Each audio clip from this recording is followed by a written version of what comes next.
Well, good morning. Good morning, everyone. Welcome to Unity of Charlottesville. It's so good to see all of you this morning. And I'm Reverend Patricia Galino-Lansky. This is Reverend Don Lansky, co-ministers here at Unity. And we welcome all of you on Zoom, Facebook, and on our website. Welcome. Just a couple of quick little announcements. If you are having technical difficulties during this broadcast, feel free to email or text, and one of our wonderful tech people will help you. We have today our marvelous team of Anne and Greg, Aisha and Mark and Bob. So they're all ready and waiting to help you in any way that they can. And we ask that you continue to stay on mute till after the peace song. And out of respect for others, please do not use the chat box during the quiet times like prayers, meditation, and the message. Thank you so much. Well, as spiritual community, you know, sometimes we do have ups and downs. And today we have just heard that our dear Clint Foster, the son-in-law of Linda Jewell, died last night from pancreatic cancer. He'd been dealing with that for quite a while. I think many of you knew that. He will not be having a memorial service, so we'll pray with him this morning. And there's also a prayer request for Betsy, for PMH. She's having some tests, and we just see that those tests are going smoothly and beautifully, and that she gets a wonderful, good report. So we'll hold both of them in our prayers. And of course, anyone else that you are holding in prayer will be part of this prayer as well. So let's take a moment now to center within. And if it feels good to you, go ahead and close your eyes. Breathe. And we know that the Spirit of God is filling us now with life-giving breath and life itself. That we are one with Spirit. And as we come together as spiritual community, we know that there is so much good that we share together. We share our friendship, our fellowship, and also our prayers. Today we share a prayer for Clint Foster, the father of Rowan and Cassidy, the husband of Betsy, the son-in-law of Linda Jewell. And we see you, Clint, as the magnificent soul that you are and always have been, now making your way smoothly and easily to the light, to be surrounded in the unconditional loving care and love of Spirit. We know that your soul is on its next spiritual journey, and we see you letting go of this earthly realm to be one with Spirit on your way. We bless you and thank you for all that you've contributed to us here on earth. Your children, your family, your friends, your work. We are deeply grateful for you, Clint. And we do hold our dear PMH in our prayer in our hearts, knowing that she is now radiantly whole and well, that her tests come out beautifully and perfectly. And we just surround her in love and light. And for anyone else in your heart that you feel is in need of prayer, whether it be for healing or upliftment, for financial help or relationship ease, whatever it is. We ask that you take a moment now to bring them into this prayer and to see it right, to see them whole and well, receiving exactly what it is that they need for their ongoing journey. Bring them in now, and you can even speak their names out loud if you wish.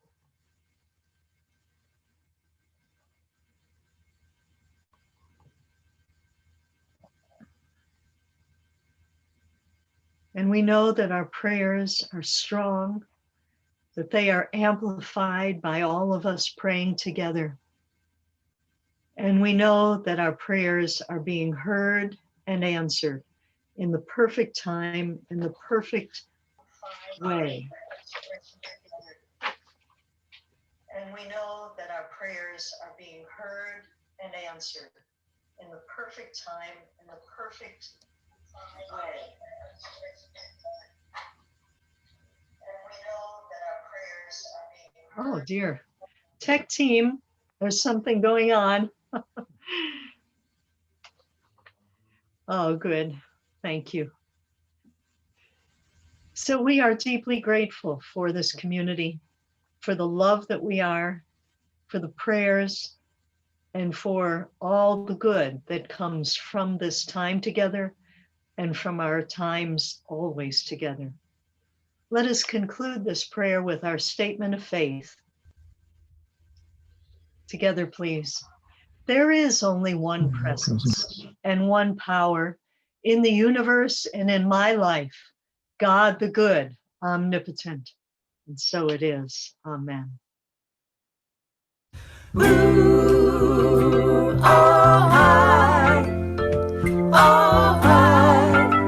I claim a blessing. In the morning when I get out of bed, I claim a blessing. I claim a blessing. I claim a blessing. Before I even lift my head, I claim a blessing. I claim a blessing.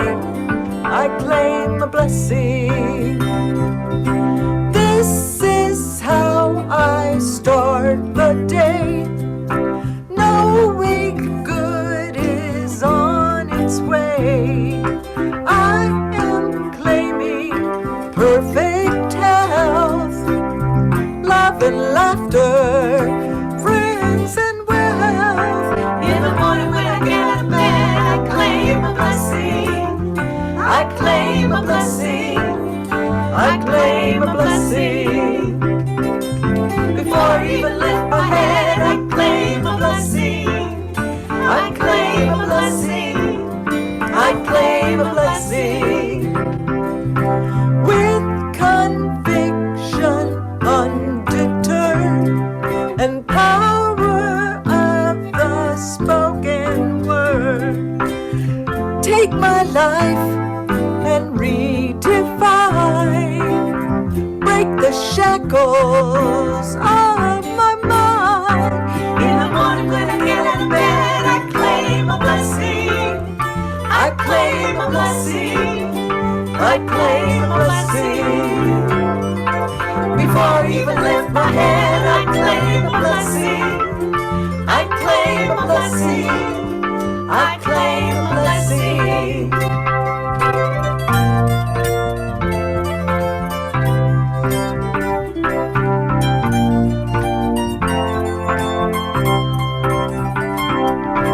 Lift my thoughts to the higher ground, knowing miracles are all around. Each day unfolds as it should when I'm focusing on my good. Life is filled with opportunities, say I wonder what good is coming to me. Oh, I claim a blessing. I claim it. Oh, I claim a blessing. I claim it. Oh, I claim a blessing. I claim it. Oh, I claim a blessing. I claim it. Oh, I claim a blessing. Claim it. Thank you, guys, and good morning, everybody. Welcome to Unity of Charlottesville. And I know that you're heartbroken that you didn't win the $1 billion lottery. Let's just get that out on the table right now. Very, very sad moment.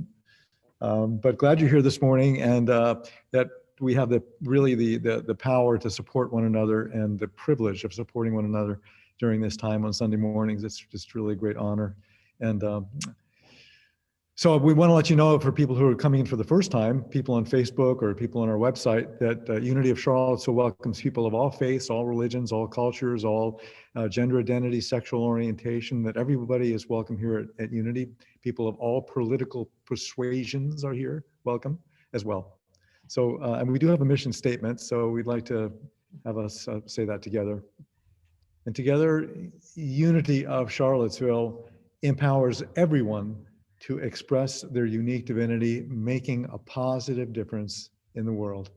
That's the truth.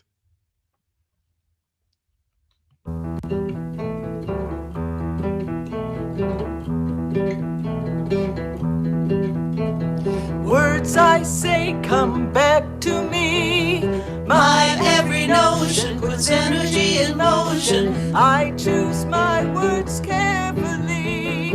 My every notion puts energy in motion. With my thoughts I build my life anew, a new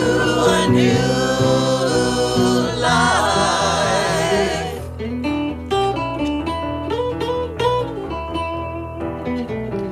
As I speak my words of power, My every notion puts energy in motion. my life opens like the flower. My every notion puts energy in motion. Words and thoughts are seeds that grow. This is why I know.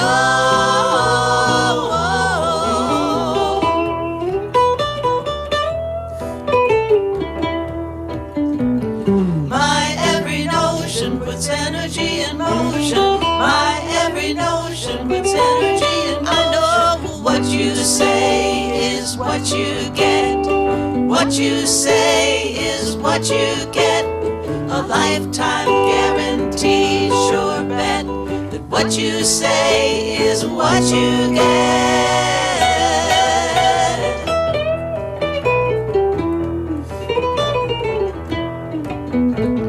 When I feel I've lost my way, my every notion puts energy in motion. I find perfect words to say. My every notion puts energy in motion. I look within, I make a choice, I take a breath, I lift my voice.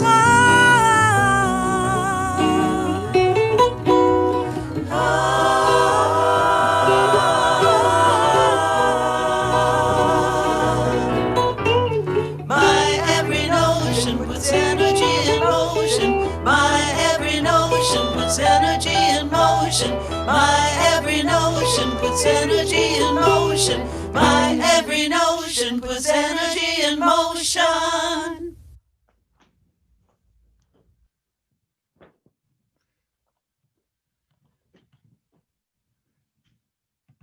Thank you, guys. That's beautiful.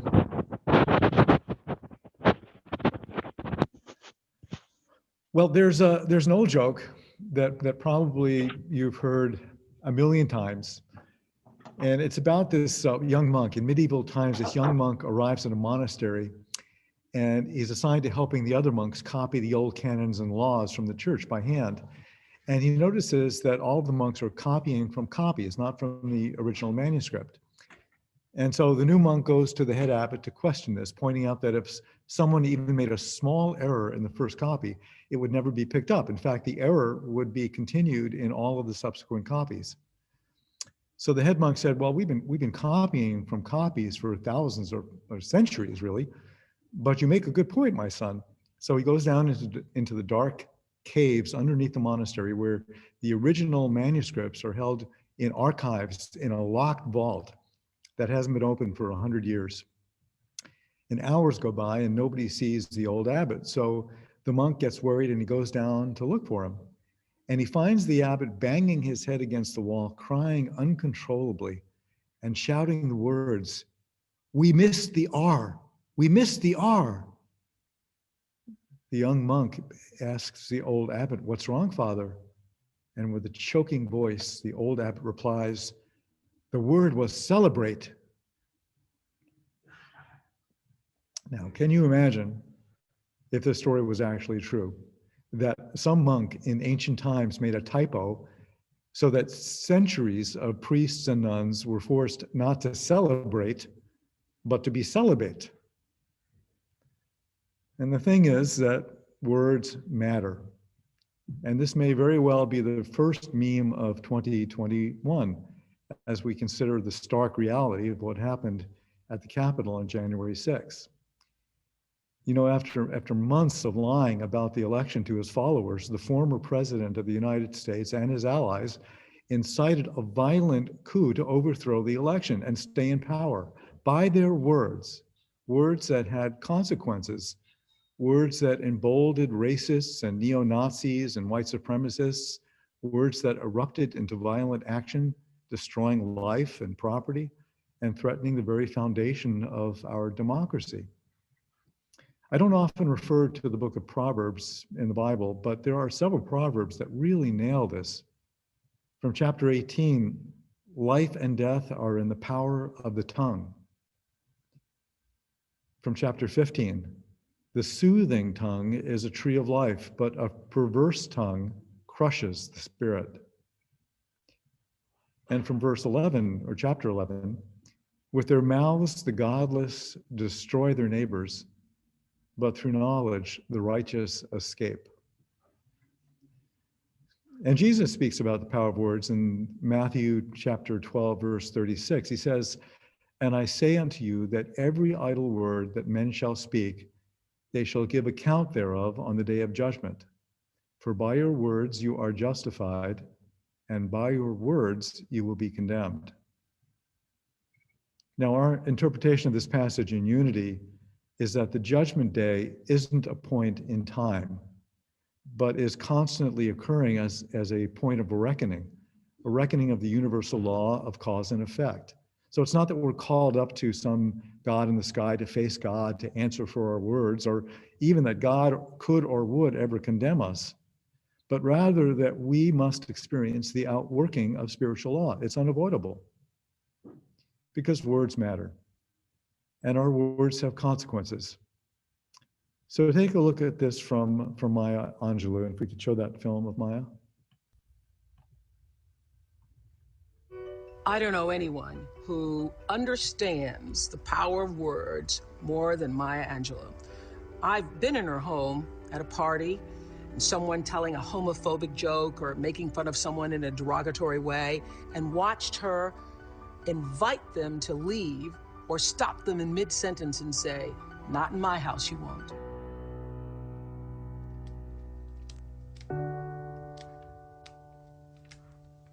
Words are things, I'm convinced. You must be careful about the words you use, or the words you allow to be used in your house. In the Old Testament, we are told in Genesis that in the beginning was the Word, and the Word was God, and the Word was with God. That's in Genesis. Words are things. You must be careful. Careful about calling people out of their names, using racial pejoratives and sexual pejoratives and all that ignorance. Don't do that. Someday we'll be able to measure the power of words. I think they are things. I think they get on the walls.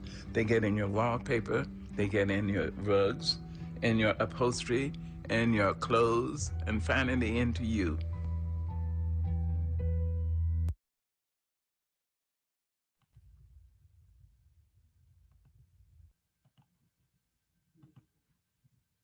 Words matter. Words matter. So it's important to pay attention to what we're saying, to pay attention to the words that we speak. And you know, right speech was essential to Buddha. That's included in the Eightfold Path to Enlightenment as an injunction to refrain from lying, refrain from divisive speech, refrain from harsh words, and refrain from gossiping. Now, for those of us who have been studying unity teachings for a number of years, we're familiar with ideas that words are powerful, that words matter, that we create our reality through our thoughts and through our words. What are thoughts really? Thoughts are streams of subvocal words, right? So Maya Angelou referred to the book of Genesis, where in the beginning, God speaks creation into existence. In a way, a very real way, that's what we do as well. We speak creation into existence with our words. In the book of John, in the beginning was the Word, and the Word was with God, and the Word was God. But how do we understand this, and how do we practically apply it in our own lives? Well, one of my favorite unity authors is Eric Butterworth. He writes in his book, Practical Metaphysics, that it's amazing that the teaching of metaphysics, there's a tendency to deal with the power of thought, the work of the subconscious mind, and self-image psychology with the imagination and feeling. These things are very important and very helpful, yet we completely overlook this very important matter of speech. A person may deal with truths of mystic power and still allow a steady stream of negations to fall unchecked from his lips. It's much like driving your car with the brakes on. And I had this experience just yesterday. Me and Rita Robinson, our exceptional bookkeeper, and several board members, we went to Bank of America to update our bank signatures for the church. And when we were finished, one of the board members asked me how I was doing. And I responded, I'm struggling with the talk. Now, here I was steeped in the ideas. I've already been working on it. So I was steeped in the ideas for this talk today, which are all about the power of the word, the importance of watching what we say and how we say it, because words matter. And I heard myself saying, I'm struggling with the talk. I'm struggling with the talk. Now, could I have responded in some other way? How about, I'm having the great opportunity to engage in an intellectual exercise of having a greater understanding of the power of words. Or how about this? I'm doing great, really being challenged by some wonderful ideas how to apply them. Now, this might seem nitpicky to you. The truth of it is I often struggle with the process of writing a talk. I hope it doesn't come across that way, but I struggle with the process of writing a talk. I question everything. I want to be sure that I believe when I'm speaking, that it's relevant and in integrity, that it hopefully makes a difference and offers maybe some hope or some inspiration, or even challenges one's ideas and beliefs.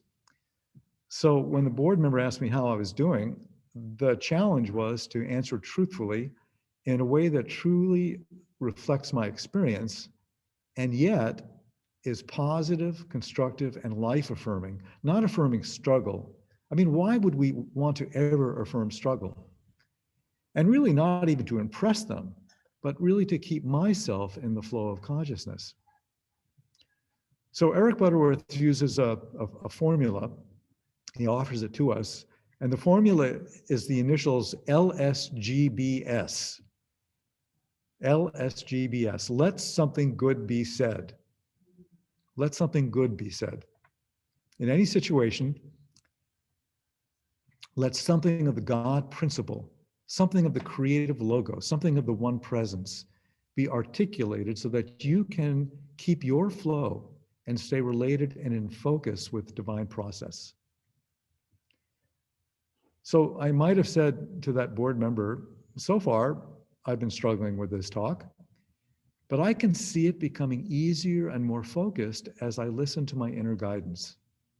Can you feel the difference? See the difference? Is it easy to be vigilant about the words that we speak and always be conscious of the source and power from which they come? Well, like most things spiritual, harnessing and taking responsibility for the power of our words takes wakefulness and mindfulness and attention and intention. So no, not necessarily easy. Butterworth calls ignoring the recognition of the power of words being verbally permissive. And being verbally permissive means that when we say things we don't mean, or we speak without thinking, or we say things that are hurtful to another person, or when we forget the immense power that we have within us the immense power of our creative word. So I think, like many truth students, we sometimes fall into the trap of thinking that it's enough to just repeat affirmations and expect there to be a positive outcome. But the thing is that affirmations are not magical incantations. We don't say affirmations to make things true, and they're not going to be true just because we say them. We say affirmations anchored in feeling, anchored in faith, imagination, belief, with the power of spirit or logos, or however we conceptualize source energy or higher power. Because then, if we do that, then our words contain and express the vibratory power of the universe. And Charles Fillmore, Unity's co-founder, writes in Christian Healing that the spoken word carries vibrations through the universal ether and also moves the intelligence inherent in every form, animate or inanimate. So we should be speaking words of truth to everything, not only to mankind, but to the mineral, vegetable, and animal kingdoms. I know many of you are familiar with the work of Masaru Emoto. He wrote a book called The Hidden Messages in Water. And his theory was that human consciousness could affect the molecular structure of water. And he demonstrated this by studying the effects of words upon crystalline forms of water. So I want to show you some examples of that, if we could go to those slides. So notice some of these images. From Mozart, Imagine, by John Lennon, Love. These two are kind of interesting. This is Fumera is a river before prayer, and then if you look right below it, after prayer was said. And the other thing to notice is this one here, I will kill you. If you notice and look at the center of that image, it almost looks like there's a guy almost with a gun. He looks like it's horrible, right? Quite a difference from the other crystals. Thank you, Mozart, Imagination, Peace. Can we go to the next slide? These are some more. Wisdom, truth, eternal, angel. Look at the one that says, you fool. Look at the one that says, evil. And the one that says, you make me sick. And this is another example of polluted water before prayer, and then saying a prayer over the water, and then this was after the prayer. It's quite fascinating. So I want to show you another example of this. This is another variation of the work that uses rice instead of water. So if we could go to that film clip. So let me tell you about an interesting experiment that our family conducted. Last April, a friend of mine told me about this really intriguing and slightly weird, well, okay, it's really weird, experiment, and I couldn't wait to try it. She told us to boil white rice, but instead of eating it for dinner, she told us to put it into glass canning jars. So we filled the jars with this cooked rice about halfway full. And then after tightly twisting on the lids, we labeled the jars in permanent marker. One we labeled love, and the other one we labeled hate. And we put the jars in 2 different rooms, and every day we would talk to the jars as they were labeled. We would go into the love jar and we would say things like, you are the prettiest white rice. We love you. We are so happy you came to our house. And then using our meanie head voices, we would say to the hate jar, you are ugly. We wish you didn't live here. You're going to turn brown. Well, admittedly, it was a little weird to talk to rice. But after just 6 days, the hate rice started to develop black, yucky, moldy spots on the bottom, while the love jar was as white and fluffy as the day that we started. Amazed by what was happening, we continued being rice whisperers. And after 2 months of talking to the rice, the love jar was just as white and fluffy as the first day, but the hate jar had become a soupy, disgusting mini swamp. You couldn't even make out one of the grains of rice. Words did that. Not heat, not cold, not stirring, shaking, turning, mixing. Words. Unkind words. It was like a crazy science experiment. And it can actually be explained scientifically. The rapid oscillation of the larynx when not experiencing dysphonia carries through the amorphous and optically transparent jar into the dihydrogen monoxide in the arysa sativa. Duh. Or in other words, the vibrations of our voice carried through the glass jar into the water in the rice, and the rice responded. But it was a real eye-opener to our family, from the 7-year-old to the 42-year-old, that words matter. An unkind word can linger in the mind, replayed over and over. Fortunately, so can a word of praise and a word of encouragement. Elder Holland said, "Words are sacred and must be spoken with care and by constraint of the Spirit." Words matter.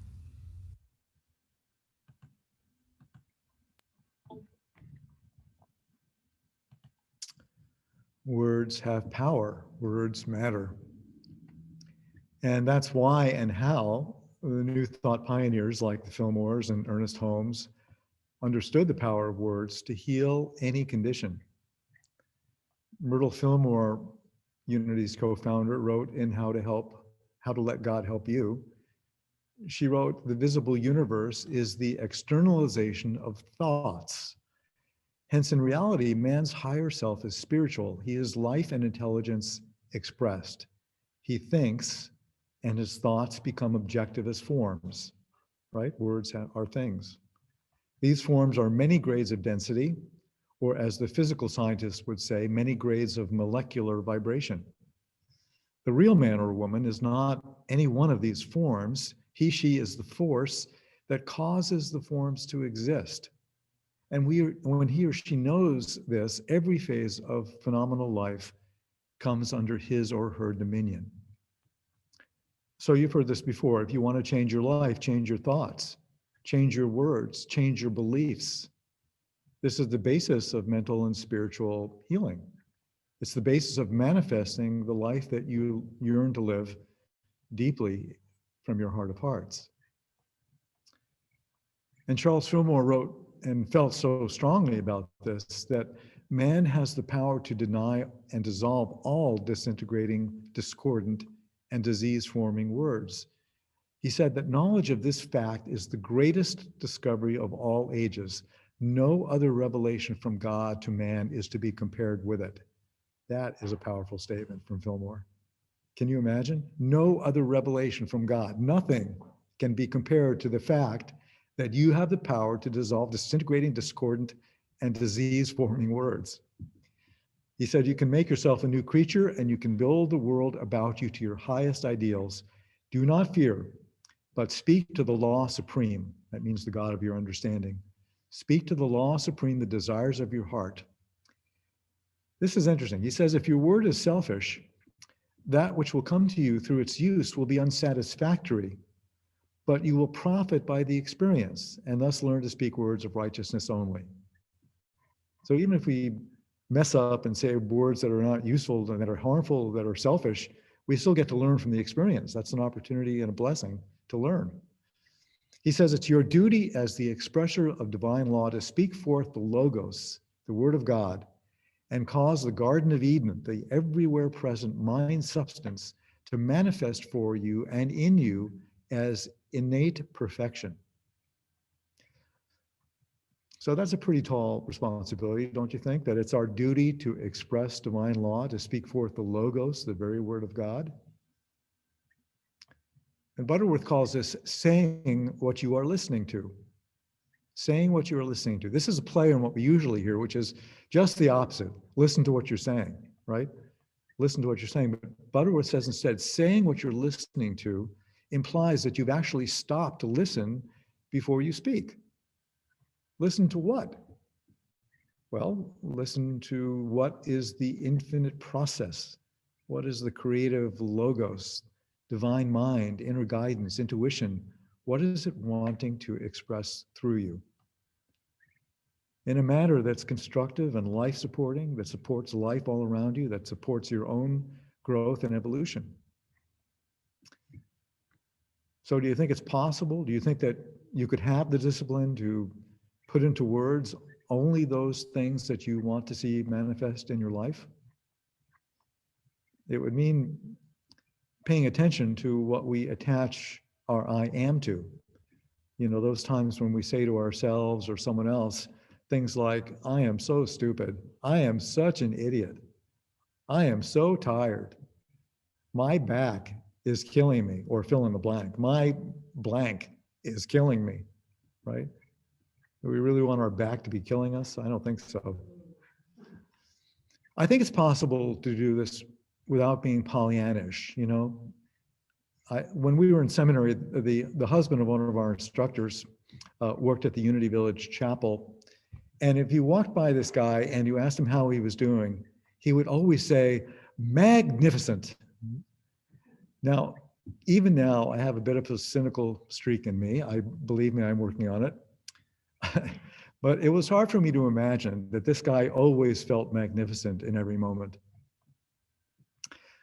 But now I think, years later, I think, good on him, you know, good on him for using the power of his mind, the power of his thoughts, the power of his words to affirm his choice to be magnificent.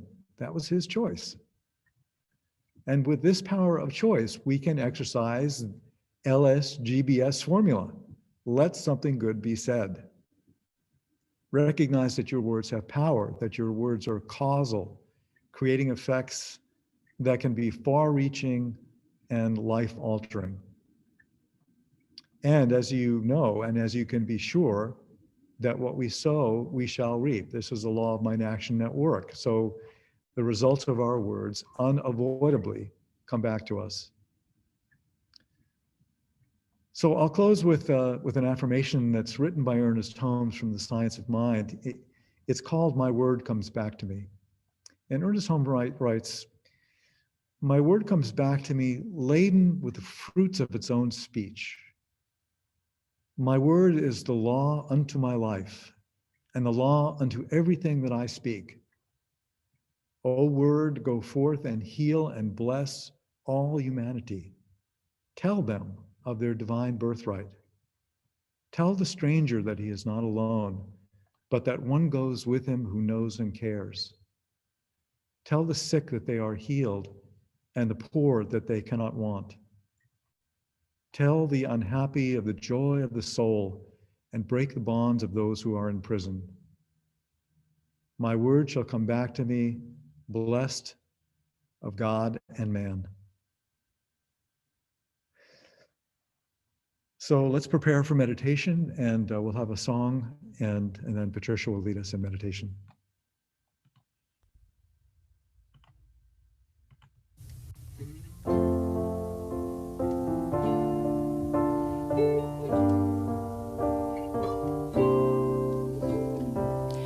Our thoughts are prayers, and we are always praying. Our thoughts are prayers. Listen to what you're saying. Seek a higher consciousness, a state of peacefulness, and know that God is always there. And every thought becomes a prayer. Our thoughts are prayers, and we are always praying. Our thoughts are prayers. Listen to what you're saying. Seek a higher consciousness, a state of peacefulness. is there, and every thought becomes a prayer.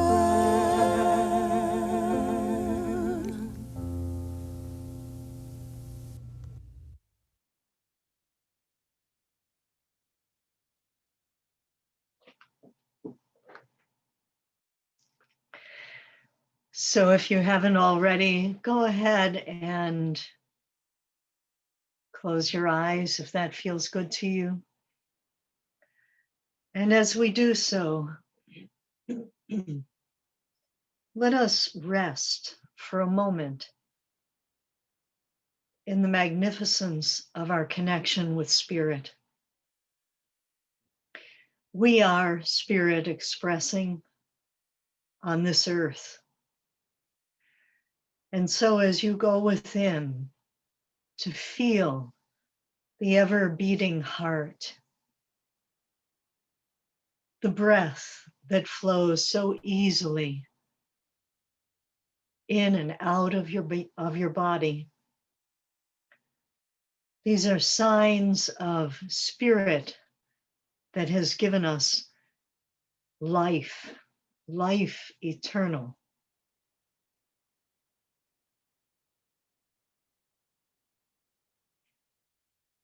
Resting in that place of pure potential.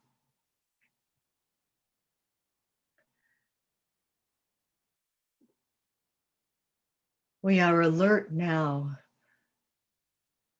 to the awesome power that we possess of our word that flows from the center of our being, our word that is a vibration of Spirit in and through us. What an awesome possibility and responsibility to bring forth the essence of that communication from deep within us. So we'll take a moment now to simply center in that possibility. And as we come forth, we will say what we are listening to. We'll stop right now and listen for what is ours to express this day through this meditation time, stopping for a moment to listen in the silence.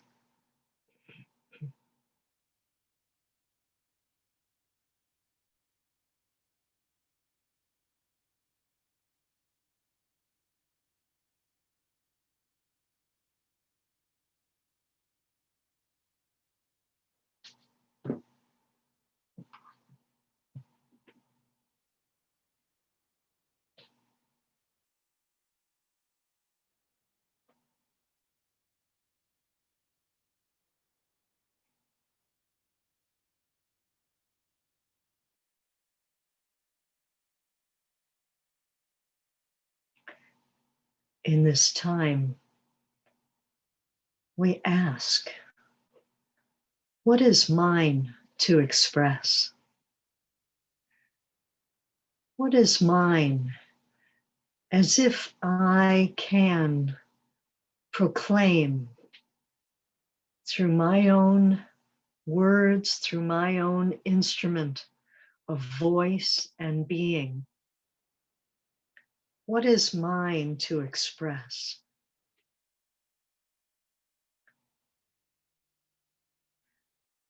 We connect now to that divine source within. We listen and we allow ourselves to speak in our thoughts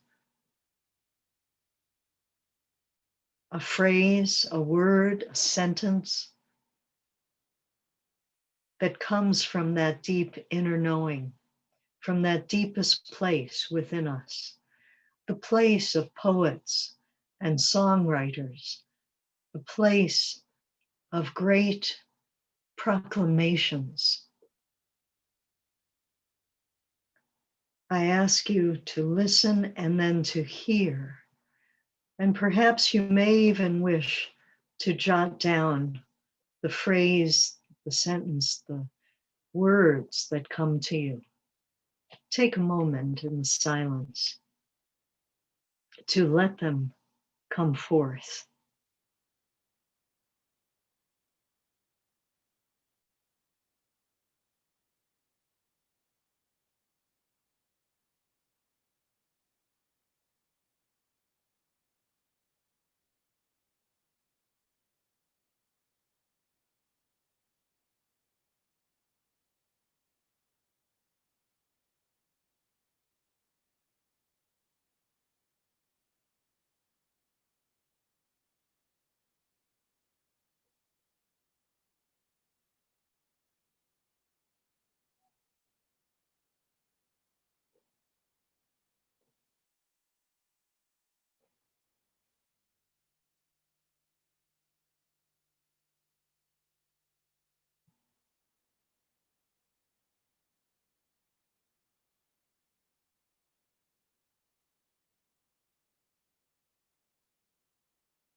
We remember that our words do matter, and that every word that we bring forth comes back to me.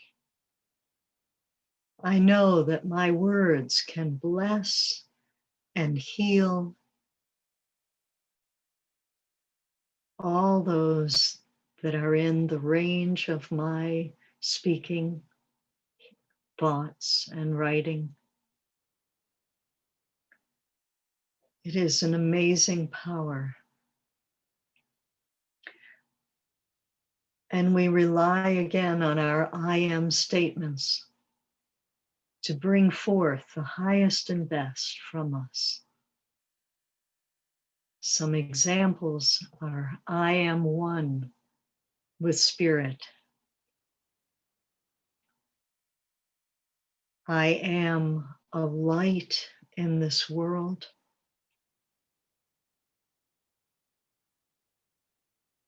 I am filled with the potential of the Christ. I now see the situation. I see it right. I am healed at depth. I am filled with radiant, healing light flowing through every particle and part of my being.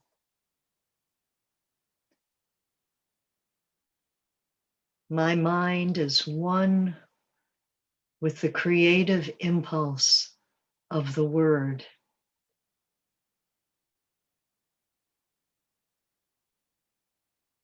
The words that I now express fill my room, fill my home, are written on the walls, on the rugs, on my clothes, on my being.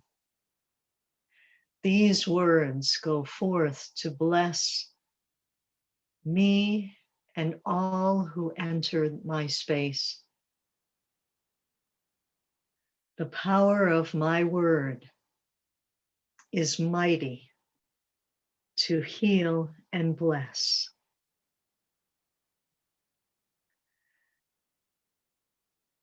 Take another moment in the silence to choose your phrase, to choose a few phrases if you wish, to know the power of what it is that you are creating now through your word, thought, belief in the silence.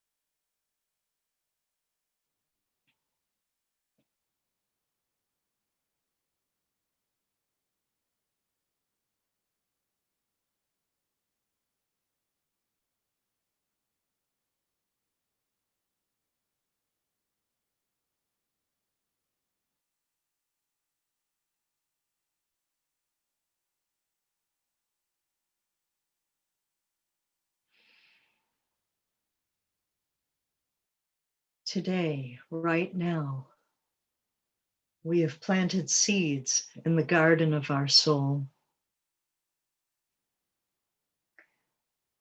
Through our power of our word, we have made ourselves a new creature,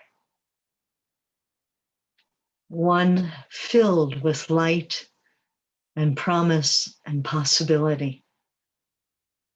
We have said, good. We have spoken it into existence. And it is come back to us.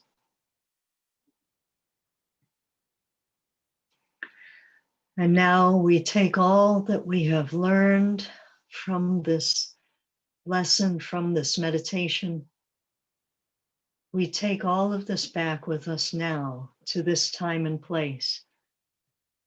And so I invite you to begin to return your consciousness to where you are, to breathe more deeply, to begin to stretch your arms, your hands, your legs, your feet, being fully refreshed and fully returned.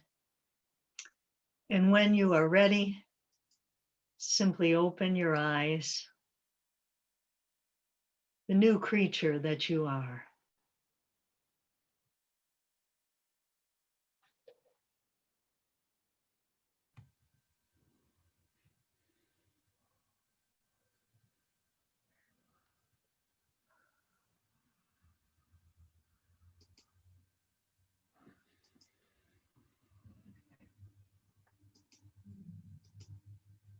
And so it is. Amen.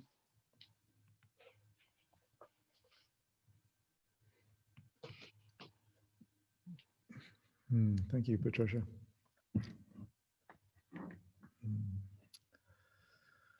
Well, as you know, if we were here together, this would be the time when we do our love offering. And if you're watching on Facebook or watching on the website, there are links that you can donate. And if you've gotten some value from this morning, we encourage you to do that. And we want to just, again, thank everybody for your generosity. You know, it's amazing. We're almost a year into this pandemic now. It's absolutely incredible. And your generosity continues to support Unity and allows us to exist and pay our mortgage and pay our staff. So we thank you for that. And these are the ways that you can give, just on the website, or you can text, you can mail a check, and we just thank you again.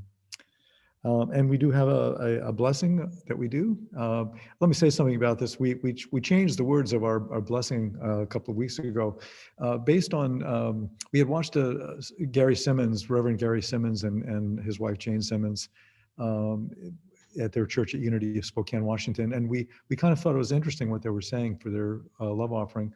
And we thought we would try it out as an experiment. You don't have to do it forever, but just to see what we think about it. So we're going to invite you to affirm this with us, with feeling. And together, I know that my giving blesses and multiplies all that I am, all that I have, all that I give and receive. I give thanks for the abundance that is mine to share. And so it is. Thank you, God.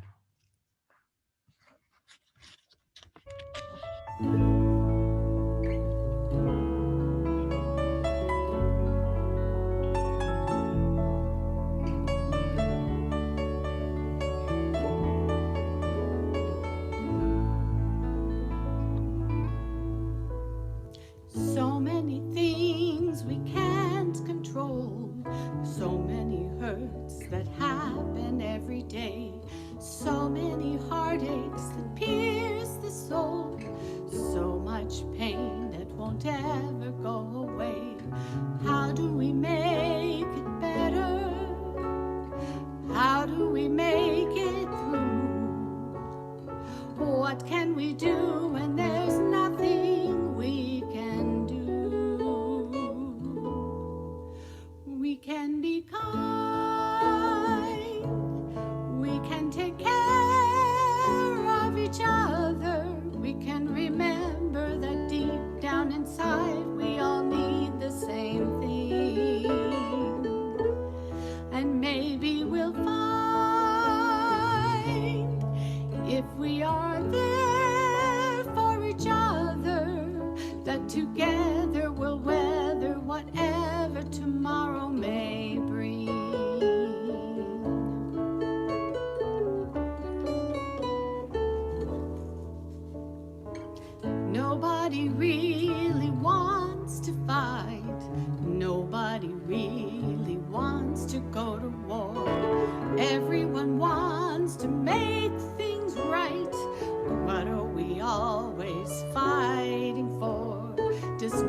nobody want to see it? Does nobody understand? The power to heal is right here in our hands. We can be kind, we can take care of each other, we can remember that deep down inside we all need the same thing. And maybe we'll find, if we are there for each other, that together we'll weather whatever tomorrow may bring. And it's not enough to talk about it, not enough to sing a song. We must walk the walk about it. You and I, do or die, we've got to try to get along. We can be kind, we can take care of each other, we can remember that deep down inside we all need the same thing. And maybe we'll find, if we are there for each other, that together we'll weather whatever tomorrow may bring.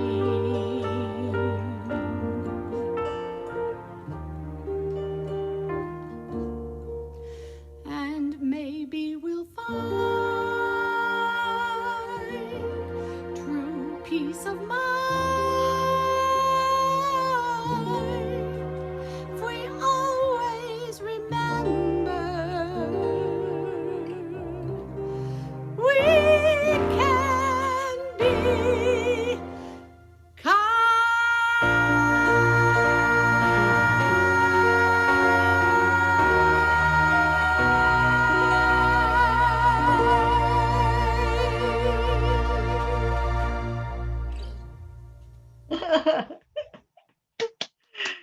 Yay, everybody's applauding. So beautiful, so beautiful. Thank you, Aisha. I love it when you belt it out. You go, girl. Well, what'd you say, Don? I said, you go, girl. Yeah. Well, we have our prayer and share every Wednesday night, 6:30 to 7. We invite you to join us. And I just wanted to mention, last week we had the Women of Unity, and our co-team leader of the art team, Jane Scafty, was able to take the women through a wonderful process of creating Valentines. And it's part of a project. You know, our art team is very active and wonderful. And Ann Barkley is the other co-team leader. And what they are wanting to do for Valentine's Day is to send personalized Valentine cards to the people at care facilities. And I believe we'll be sending them to where our own Virginia Hohenstein lives. So if you would like to make or deliver a card to Unity, there'll be a box there to collect our cards. And then the art team will deliver it for Valentine's Day. So it's a beautiful idea, and please join us in that. We already have some from the Women of Unity, so feel free to drop off some more cards. I'd like to introduce Aisha to speak next. Hi, everyone. I'd like to give you a personal invitation to attend our online Facebook event of Chanting in Unity. It will be this Thursday from 7 to 8:30. Our theme is unity, coming together in unity, singing as one to the names of God in celebration and in love. Please join us. It'll be myself, Lou O'Connell on the drums. She's a new addition this time, our own Blair Jones. Please, we'll be honored if you come. Thank you. And next Sunday, we have our Finding Peace, a special service that we've created to be our kind of online version of the Taizé service. We know that we cannot replicate the Taizé service online, but we're going to be doing a very special service that is contemplative and meditative. And so we hope that you will join us.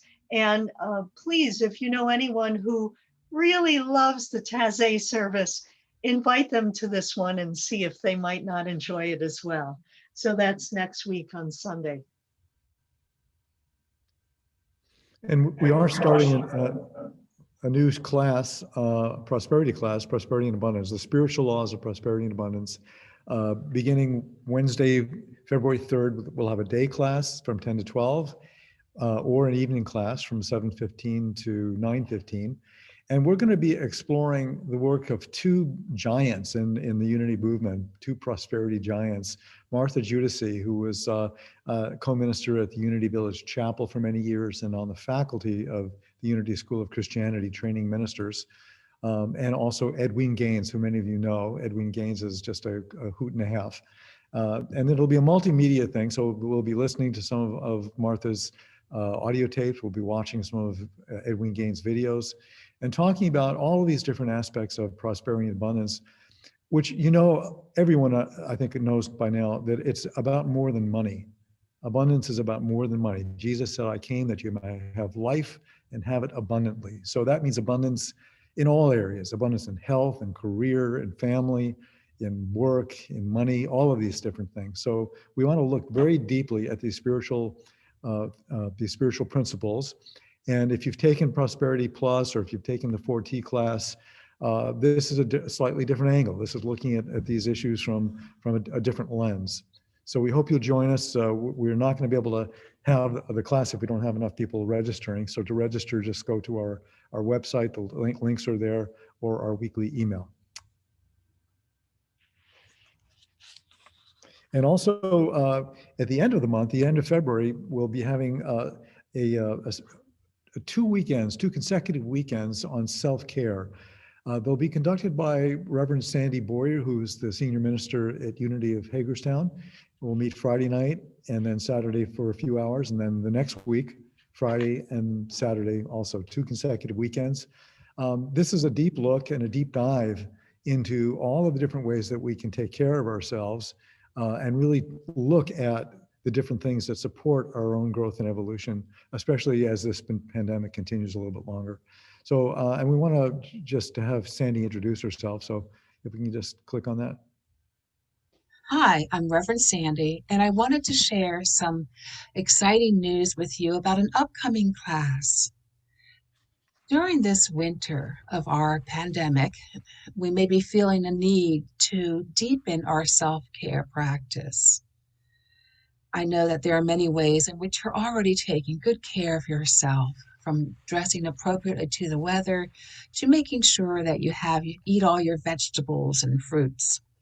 Well, in our upcoming class on self-care for mind, body, and soul, we'll look at every aspect of being and look at the foundations of self-care as well.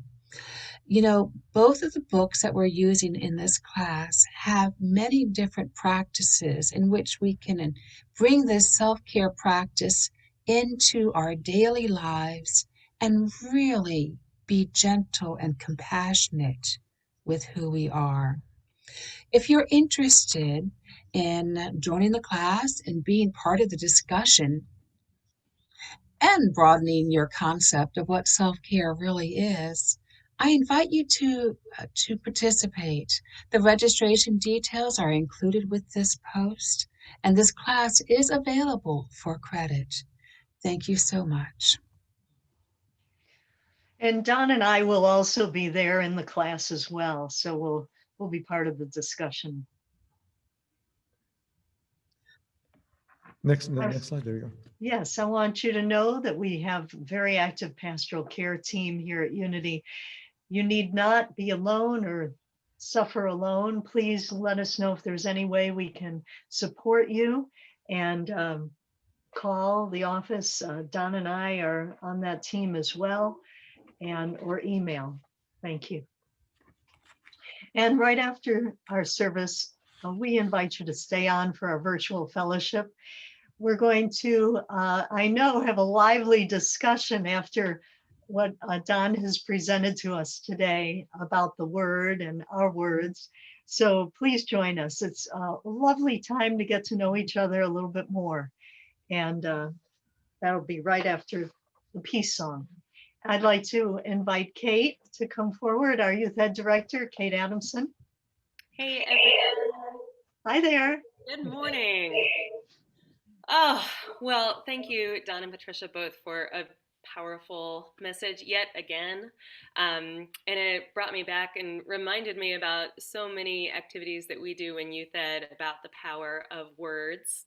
And I wanted to let families know that I posted a link to the rice experiment on our Unity of Charlottesville Youth Ed Facebook page. So if that's something you guys want to do at home, report back to us and let us know how it goes. I think it's something that Aurora and I will do starting this week. Oh, cool. Yeah. And I'm sure we can also post that link on the Unity of Charlottesville Facebook page. So even if you are over the age of 18, you can do it yourself at home too.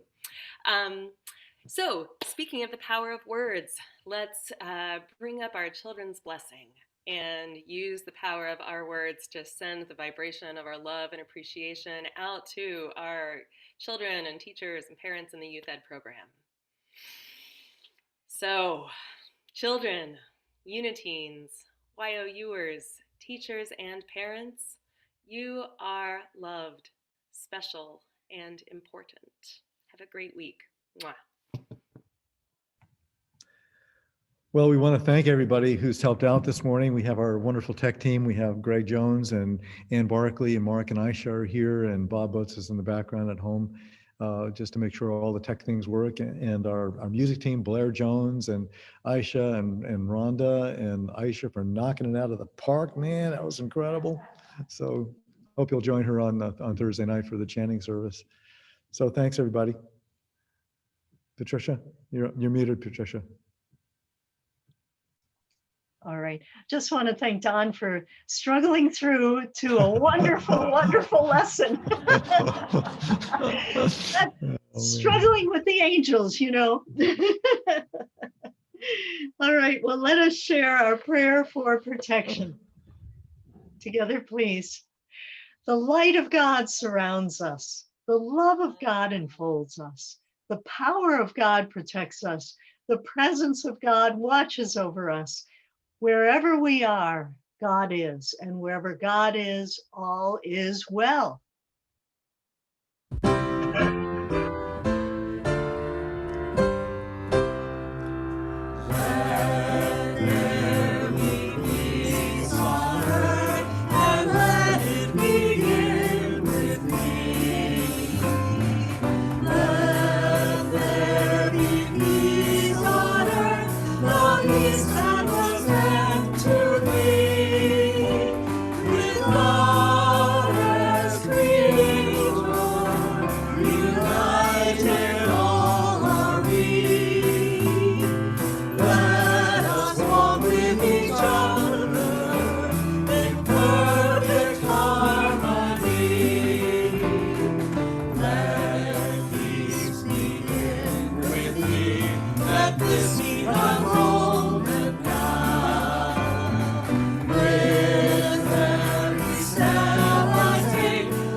Peace, everybody.